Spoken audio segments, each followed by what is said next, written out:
Anton, kom je gezellig bij ons zitten? Heb jij nog last van je kies? Ik ben al lang blij dat ik nog een kruidnagel heb kunnen vinden. Dat helpt, zei mijn moeder altijd. Nog even volhouden, dan is het vrede en kan je naar de tandarts. Ja, in je dromen zeker. In mijn dromen is het altijd vrede. Peter, ga eens verder met je huiswerk. Ik wil je pas weer horen als die Griekse vertaling helemaal af is.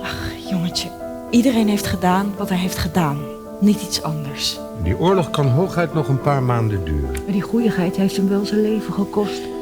Het zijn altijd de beste die God als eerste tot zich neemt. 6! Huh? Ja. Weer 6? Het is puur toeval dat het voor jullie huis gebeurd is. Het is niet voor ons huis gebeurd. Het is voor het huis van de buren gebeurd. Die hebben hem voor ons huis neergelegd. 3. Ik ben